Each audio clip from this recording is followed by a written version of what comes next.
Qu'est-ce que vous pouvez dire au sujet de la prédication d'après votre expérience? Le sujet de la prédication est un sujet très vaste. C'est une fonction prophétique, c'est la fonction la plus noble sur terre. Guider les gens vers Allah subhanahu wa ta'ala, les faire sortir des ténèbres à la lumière, lever le voile qui les empêche de voir la vérité. C'est donc un sujet vraiment noble et très vaste. Euh, au, au tout début, quand je me suis intéressé à la prédication, à la da'wah, euh, je lisais le Coran et puis j'en tirais les qualités que doit avoir un prédicateur. Où je lisais les livres sur la prédication, j'écoutais les conférences qui parlent des qualités du prédicateur, à savoir qu'il doit avoir de la science, de la sagesse, de la patience, doit connaître la réalité des gens, la mentalité des gens, il doit avoir un certain charisme, un art oratoire et des choses comme ça pour toucher les gens et pour les persuader de suivre la bonne voie.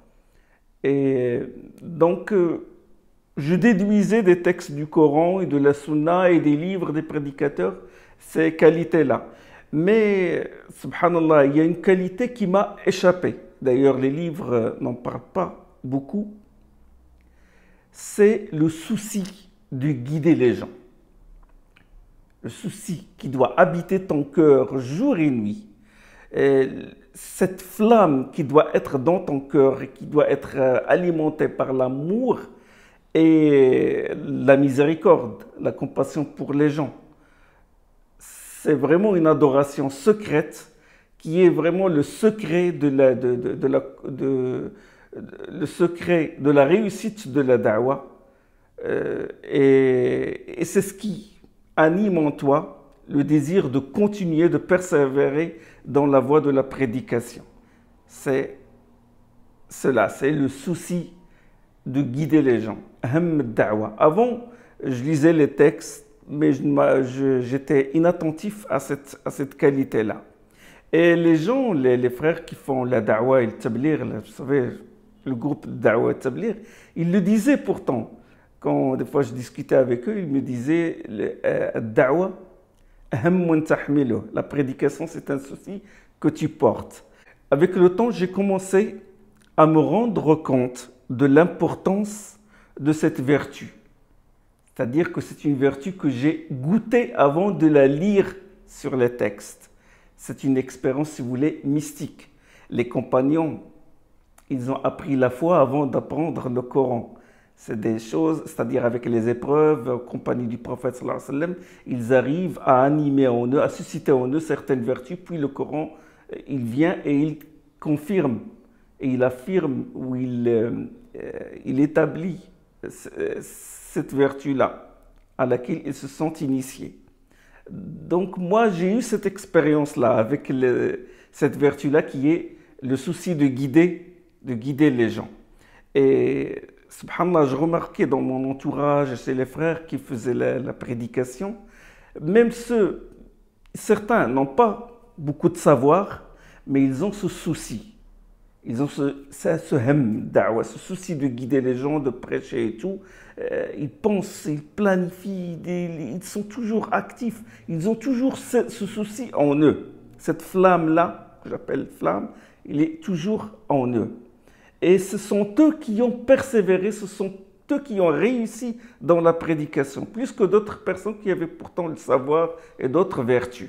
D'accord? Et bon, c'est vrai que j'étais inattentif à cette vertu dans ma lecture du Coran, de la Sunna, les prédicateurs n'en parlaient pas trop. Et j'ai fait une relecture des textes et j'ai dit, subhanallah, tout le Coran, il parle de cette vertu-là qui est le souci de guider les gens. Allah subhanahu wa ta'ala, il dit à son prophète, فَلَعَلَّكَ بَاخِعٌ نَفْسَكَ عَلَى آثَارِهِمْ إِن لَمْ يُؤْمِنُوا بِهَذَا الْحَدِيثِ أَسَفًا. Dans Sourate Al-Kahf, Allah subhanahu wa ta'ala, il dit, plein de compassion pour son prophète, il dit peut-être te consumes-tu de chagrin de les voir se détourner de ce message, s'éloigner, se détourner de ce message-là. فلعلك باخع نفسك على آثارهم إن لم يؤمنوا بهذا الحديث أسفا. لعلك باخع نفسك ألا يكونوا مؤمنين dans une autre sourate du Coran, dans sourate les poètes, Shu'ara, sourate 26, peut-être te consumes-tu de chagrin parce qu'ils ne sont pas croyants. Et tout le Coran, il met en évidence cette vertu-là.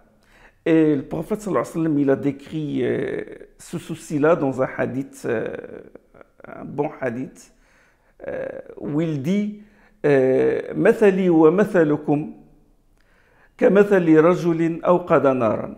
Il a dit, je suis par rapport à vous comme un homme qui alluma du feu.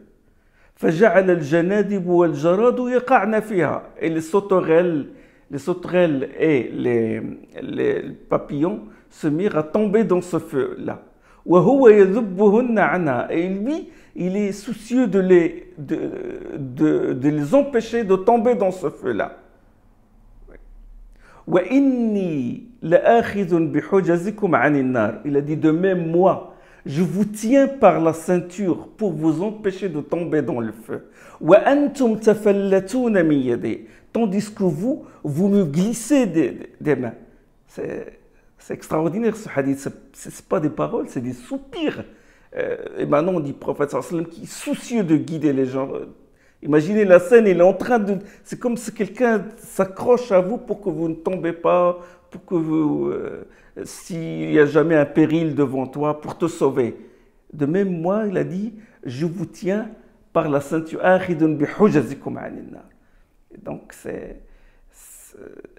Donc voilà, concernant la da'wah, c'est cette vertu-là qui a eu beaucoup d'impact sur moi parce que je l'ai expérimenté, je l'ai goûté. Et tous les prophètes avaient ce souci-là. Et le prophète sallallahu alayhi wa sallam, il a dit Tanamu ayni wa la yanamu qalbi. Il a dit, mes yeux dorment, mais mon cœur ne dort jamais. Deux raisons. La première, c'est parce que son cœur est ouvert sur la révélation, puisqu'il reçoit en permanence l'ange Gabriel, Jibril, qui lui apporte la révélation d'Allah subhanahu wa ta'ala, et parce qu'il est soucieux de sa communauté. Il veut la guider, il veut que tout le monde entre au paradis. Quels sont les versets du Coran qui vous ont le plus interpellé? Alors les versets du Coran qui m'ont particulièrement interpellé sur cette question-là, qui est le souci de guider les gens, sont les versets sur Ibrahim alayhi salam. Vraiment, le cas de Ibrahim doit être un cours enseigné aux gens, aux prédicateurs, pour les sensibiliser, pour susciter en eux ce souci de guider les gens, et d'autres aussi, d'autres vertus, d'autres qualités que doit avoir un prédicateur. C'est extraordinaire le cas d'Ibrahim alayhi salam. Il s'est mêlé à son peuple. Il a adapté son discours à la mentalité de son peuple. Au début, quand il les a vus adorer les idoles, adorer les étoiles qu'il représentait sous forme d'idoles, et qu'il adorait leurs idoles, il a tourné leurs yeux vers le ciel. Il a dit, regardez le ciel. Ah, vous adorez les étoiles? Bon, je vais voir moi aussi les étoiles. فَلَمَّا جَنَّ عَلَيْهِ اللَّيْلُ رَأَى كَوْكَبًا قَالَ هَذَا رَبِّي. Il a dit, quand la nuit, Allah subhanahu wa ta'ala, il dit dans sourate Al-An'am, la sourate 6, quand la nuit l'enveloppa, il a perçu une étoile, un astre. Il a dit, celui-là est mon Seigneur. Regardez, chacun de vous a adoré une étoile. Ben moi, c'est celui-là. Il a tourné leurs yeux vers le ciel. C'est extraordinaire. Parce que nous aussi, le prédicateur doit aussi tourner les yeux des gens vers le ciel. Vous savez, la caractéristique de l'homme, c'est la verticalité. Il ne doit pas toujours regarder le sol et tout. Hein? Ça me rappelle les génériques du film de Charlie Chaplin, Les temps modernes. Il montre dans le premier plan un troupeau de moutons. Et puis dans un deuxième plan, il montre un troupeau d'ouvriers sortant du métro et allant à l'usine. Pour faire la comparaison, c'est-à-dire que comment le système, il grégarise les gens, il les déshumanise. Donc les moutons, qu'est-ce qu'ils regardent? Ils regardent le sol. Et eux aussi, ils ne regardent pas le ciel, ils regardent le sol. Donc déjà, eux qui adoraient leurs idoles, ils disent, bah, regardez les étoiles. Bon, moi je vais voir les étoiles. C'est celui-là, mon Dieu. فلما رأى كوكبا قال هذا ربي. Quand il vit une étoile, il dit, c'est celui-là, mon Seigneur. فلما أفل, quand cette étoile-là a disparu à l'horizon, قال لا أحب الآفلين. Ah, je n'aime pas ceux qui disparaissent. Ça ne mérite pas d'être un Dieu puisqu'il disparaît. فلما رأى القمر بازغا قال هذا ربي. Quand il vit la lune se lever, il dit, celui-là est mon Seigneur. Quand il disparut, la lune, quand elle disparut, il dit, قال لئن لم يهدني ربي لأكونن من القوم الضالين. Il dit, si mon Dieu, quand le soleil, la lune a disparu, il a dit, si mon Seigneur, le vrai Dieu ne me guide pas, je serai parmi les égarés. فلما رأى الشمس بازغة قال هذا ربي. Quand il vit le soleil se lever, il dit, c'est celui-là, mon Seigneur. هذا ربي هذا أكبر. C'est celui-là, mon Seigneur, c'est celui-là le plus grand. Il essaie de les ramener à la raison. Donc, puisqu'il est le plus grand, ça doit être son Seigneur. فلما أفل, quand le soleil se coucha, قال يا قوم إني بريء مما تشركون. En mon peuple, je me désolidarise de ce que vous associez. إني وجهت وجهي, je tourne mon visage vers celui qui a créé les cieux et la terre. إني وجهت وجهي الذي فطر السماوات والأرض. Je me tourne vers le Seigneur qui a créé tous ces étoiles-là. خلق السماوات والأرض فطر السماوات والأرض حنيفا, en tant que croyant originel. وما أنا من المشركين, je ne fais point partie des associateurs. Donc comment il s'est mêlé, et tout ça, ça montre jusqu'à quel point il est soucieux de les guider. Et puis son peuple a engagé une controverse contre lui, puis il leur a dit que le Seigneur doit être quelqu'un qui vous apporte de la sécurité, alors que vous n'êtes pas en sécurité, vous êtes déstabilisé, vous avez plusieurs idoles, vous êtes perturbés, éparpillés, etc.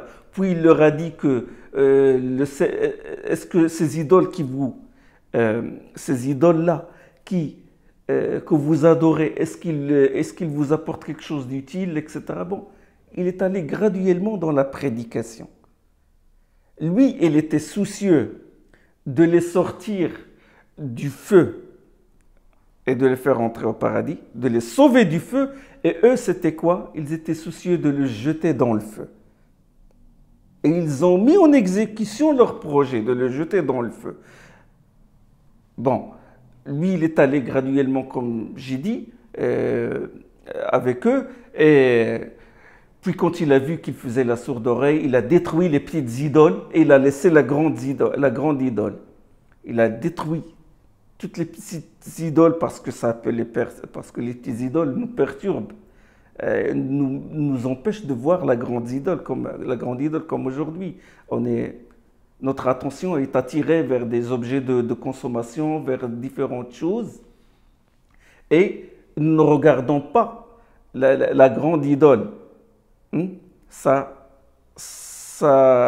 nous, si vous voulez, des addictions de ce genre-là éparpillent notre attention, et donc nous ne faisons pas attention à la grande idole qui est le mondialisme, cette grande idole-là, le nouvel ordre mondial, etc.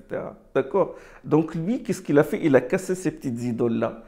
Ça, le prédicateur, il doit essayer d'éloigner les gens, de les faire sortir de leur monde, de leur coque dans laquelle ils se sont enfermés, pour qu'ils voient la réalité en face. D'accord? Et quand il a détruit ces petites idoles-là, là, leurs yeux s'ouvrent sur la grande idole.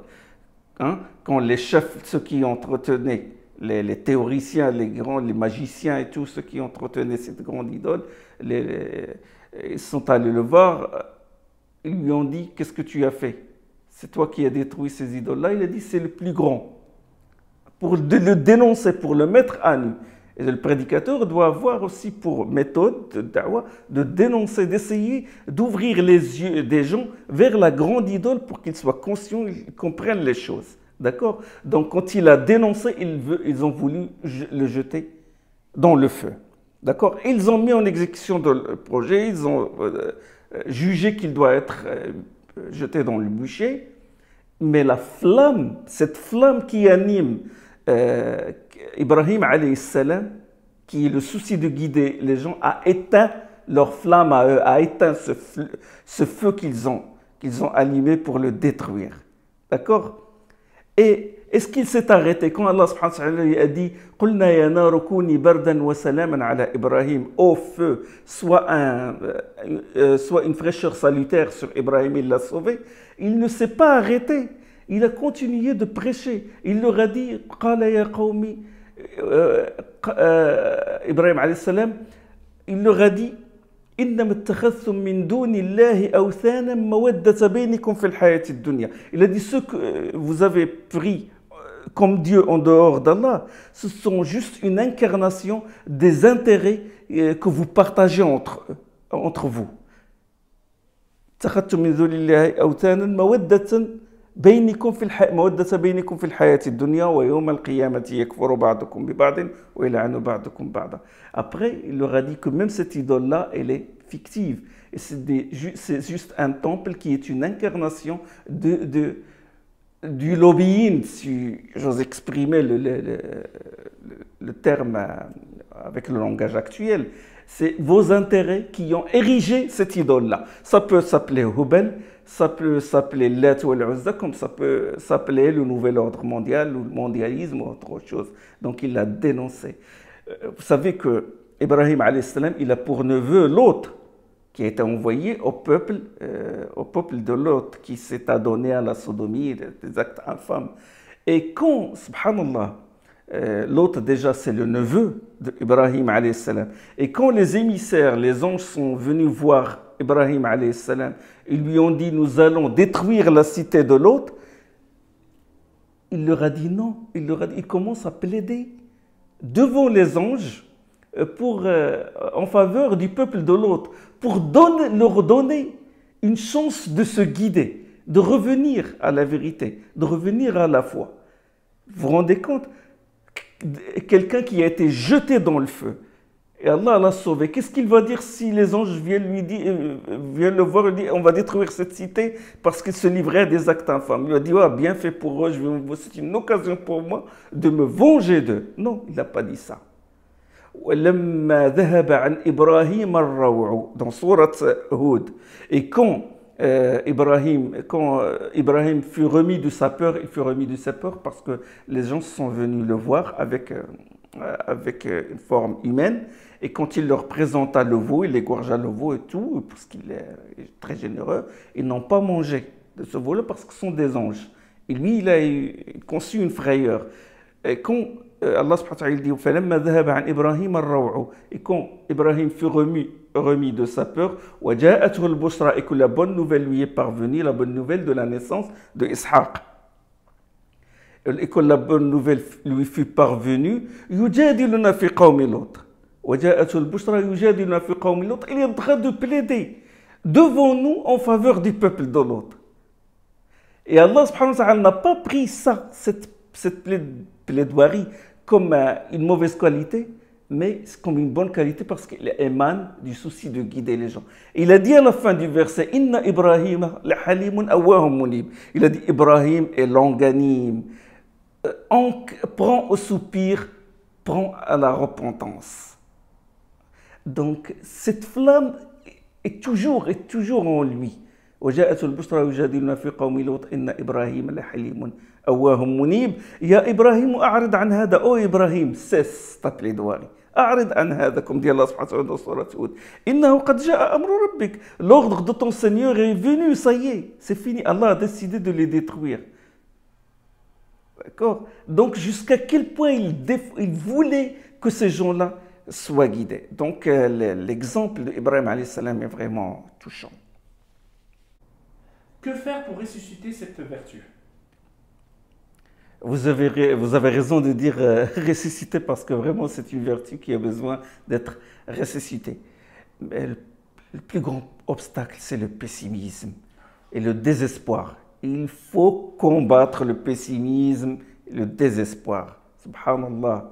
Le prophète sallam est déjà un signe d'optimisme, un signe d'espoir. Il est venu, le prophète sallam, pour nous guider, pour nous sauver.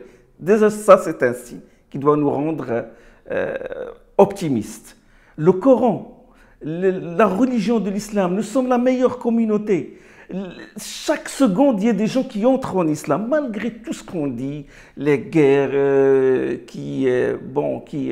dont est victime la communauté musulmane et les dissensions, les problèmes politiques, etc. Mais il y a un grand espoir puisque c'est la communauté qui s'agrandit le plus et qui gagne chaque seconde des adeptes. Le Coran est un livre d'espoir qui suscite, qui inspire l'optimisme. Ouvre le Coran, lis Alhamdulillahi Rabbil Alamin. Le premier verset, louange à Allah, Seigneur des univers. Tu commences par la louange, déjà, tu as une dilatation de la poitrine, une ouverture de l'esprit, et tu recours à qui? Tu loues qui? Le Seigneur des univers. Regarde comment ça t'ouvre des perspectives spirituelles, intellectuelles et tout.